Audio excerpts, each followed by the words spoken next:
All the crows have been cheated out of their money, and most of the city wants to kill them. So like a normal day for them, but with more kidnapping.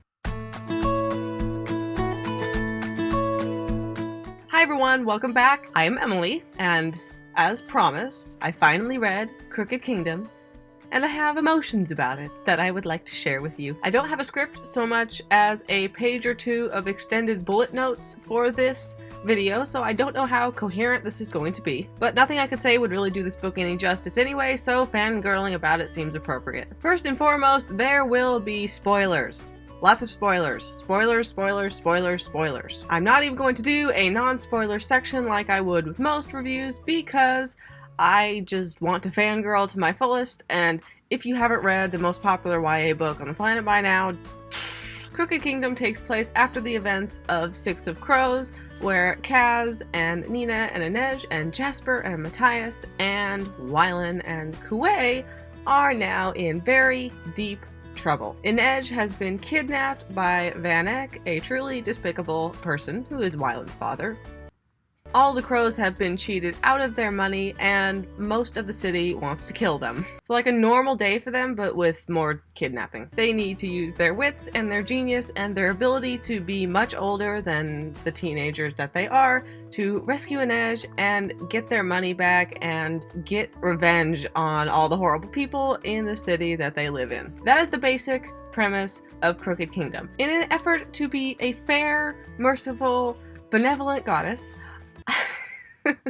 I am going to try to be balanced with this review. When I do a rant review, I generally put up the positives that I noticed about the book before I get into all the ranty stuff. This is the exact opposite. I'm basically going to scream for however long this video ends up being. So I will try to come up with some negatives at the beginning to sort of balance it all out. I mean, there has to be some. Right? Kaz and Inej didn't technically kiss. To be fair, that peck on the neck was a lot more intense than most makeout scenes, so I guess I can't really complain, can I? There's the thing with Matthias, but yeah, we'll get into that. That's not so much as a bad thing as it is just a really sad plot point, because I know why Leigh Bardugo wrote it that way. The third book isn't out yet? That's a negative. Oh, this book will make all other YA books look like they're not even trying. That actually sounds like a legitimate negative complaint. Almost.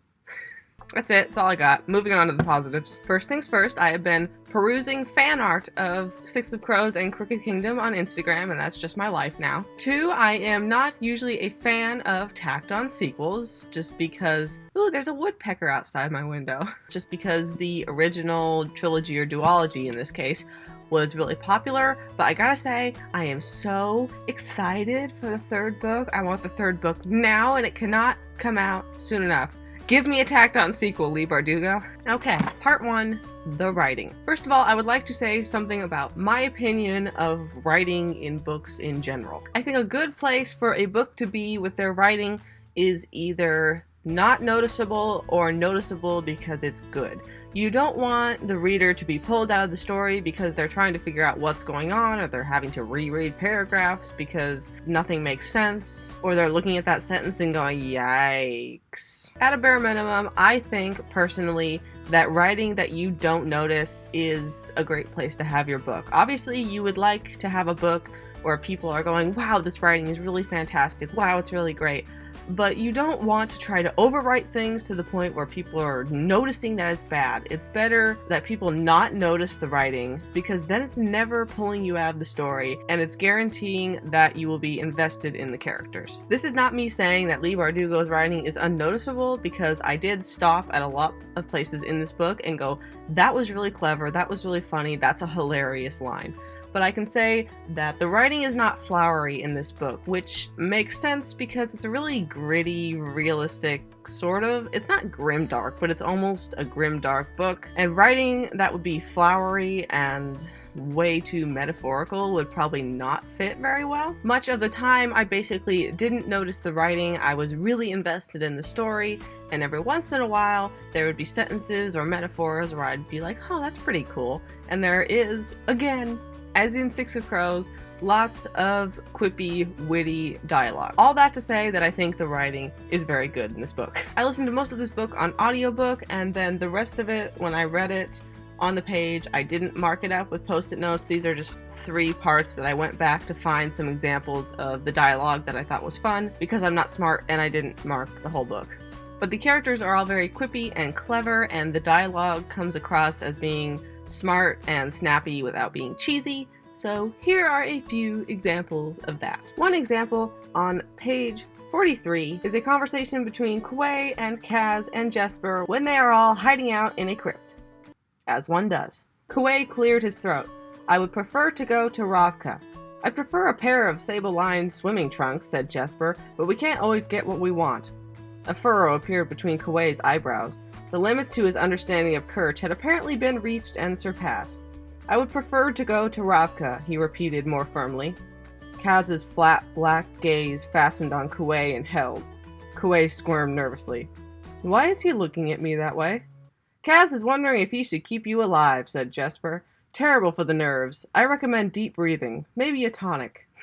Or this example on page 111, where Jesper refers to, in complete seriousness, Nina as a dessert-hoarding dragon. Or just a few pages later, on page 113, when Matthias is trying to comfort Alice, the wife of Van Eyck that they kidnap, and he asks her what she likes to do. She says, "I like doing my hair." Matthias gave Nina a meaningful look. She scowled.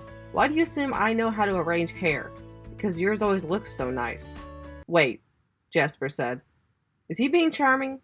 He peered at Matthias.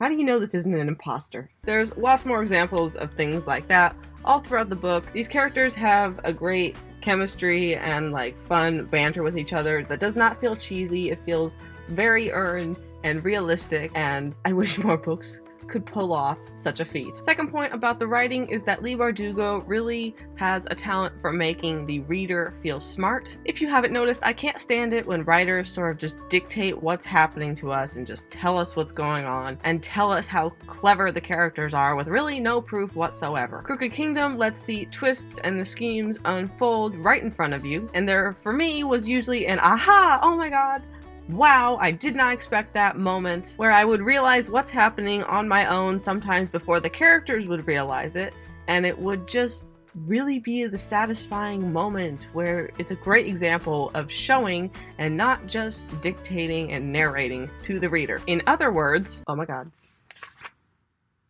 Oh my god.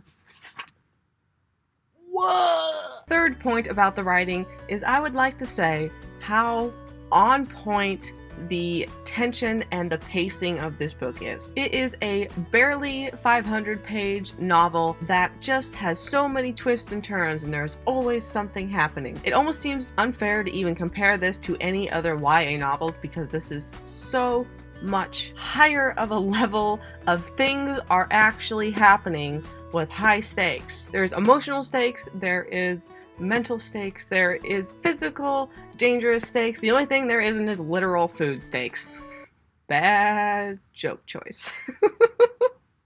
Crooked Kingdom manages to tell the story where there are ups and downs, where the tension is really fast-paced and intense, and the down moments are there where you can emotionally connect to the characters and there's bonding and we get really connected to the characters that die, but it doesn't lose any of the tension, even those down moments, and the conflict is still really present. Now for the real and true fangirling. This book was a series of great scenes, but some of my favorites were as follows. Freakout scene number 1 is the moment when we find out that Waylon's mother is alive. This is one of my favorite scenes because it's one of those ones where the story just unfolds right in front of you and you start to realize, oh my god, what's happening? It's also one of my favorites, mainly for the shock value that had me literally screaming at my mother downstairs while I was listening to this book on audiobook.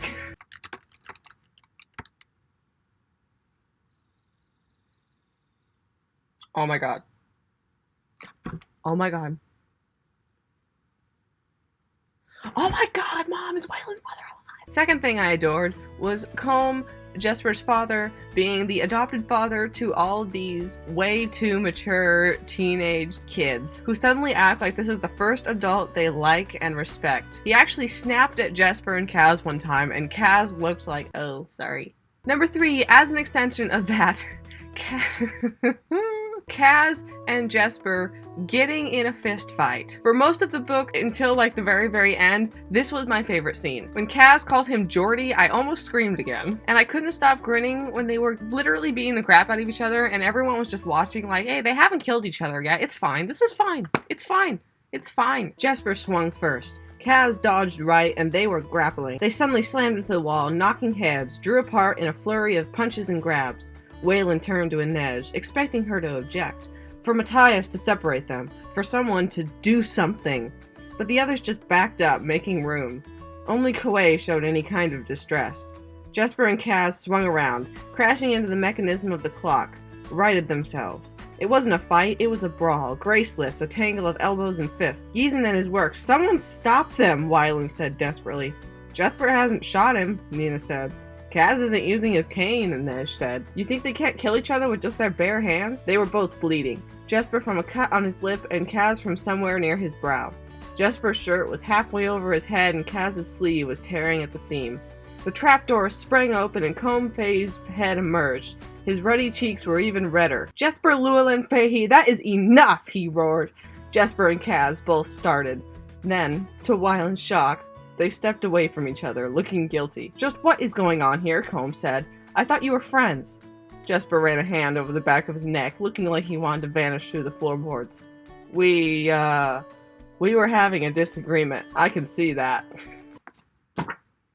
All the built-up history of these characters makes scenes like that so great. Scene number 4 is the one where Kaz and Inej both almost had mental breakdowns over trying to kiss each other. I don't even know what I'm supposed to do with this couple. Before he even knew what he intended, he lowered his head. She drew in a sharp breath.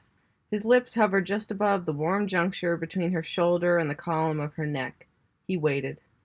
Tell me to stop. Push me away. She exhaled. Go on, she repeated. Finish the story. The barest movement of his lips brushed her skin. Warm, smooth, beaded with moisture. All of it was there and then gone. He was drowning in the harbor. Her limbs were corpse limbs. Her eyes were dead and staring. Disgust and longing roiled in his gut. He lurched backwards and pain shot through his bad leg. His mouth was on fire. The room swayed. He braced himself against the wall, trying to breathe. Inej was on her feet, moving towards him, her face concerned, but he held up a hand to stop her. Don't. These two are the greatest, and I'm gonna need to look up fan fiction now so I can have a scene where they actually kiss, even if it's not in the real book. What?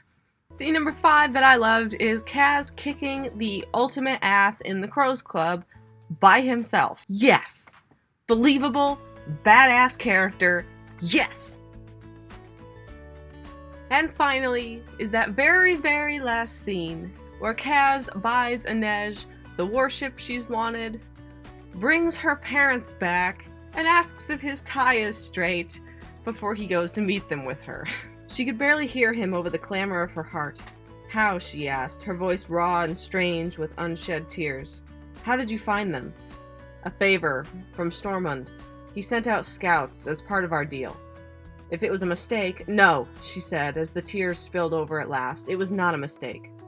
Of course, if something had gone wrong during the job, they'd be coming to retrieve your corpse. Inej choked out a laugh. Just let me have this.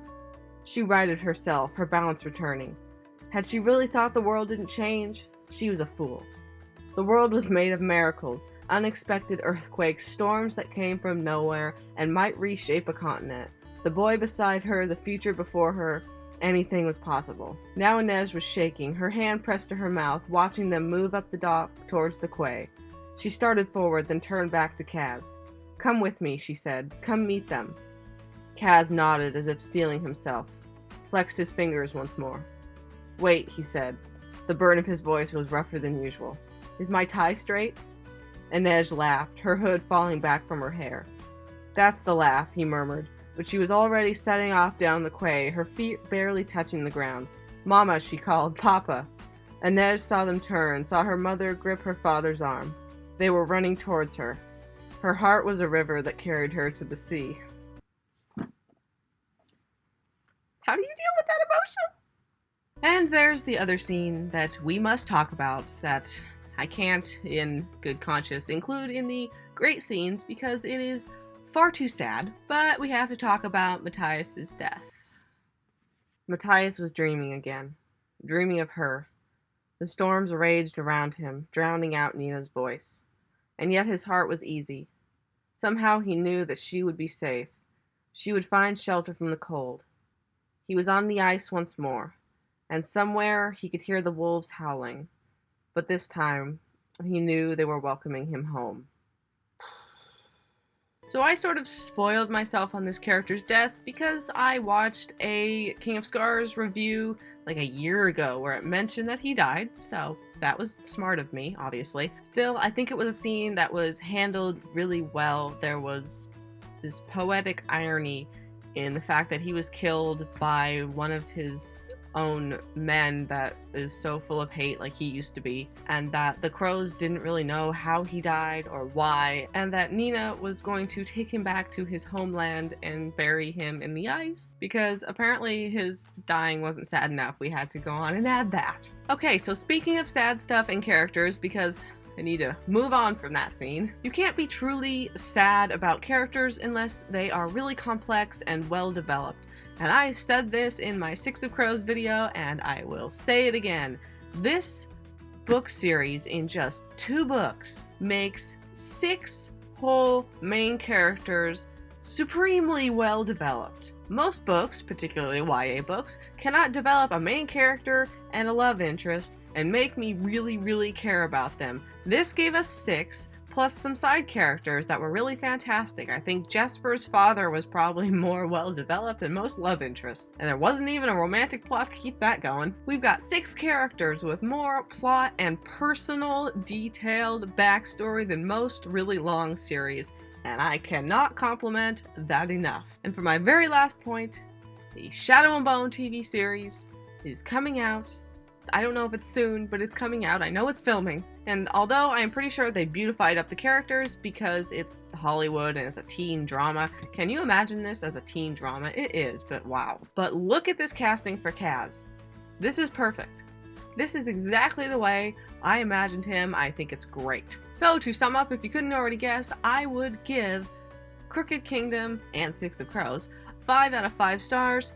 Such a fantastic series. I need to read more like it. And it's probably a really good thing that I read such good books, because now I have 2 reviews on my channel that make it sound like I'm not a total Grinch and I do love things, because I love this book.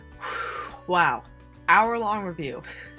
I have no idea what this is going to be edited down to. Thank you all for watching. I hope you enjoyed my very fangirly review video of Crooked Kingdom. If you did, don't forget to hit that subscribe button and ding the little notification bell if you would like to be updated when I have more opinions on things. You know I love to hear from you all in the comments, and I will see everybody next week. Bye!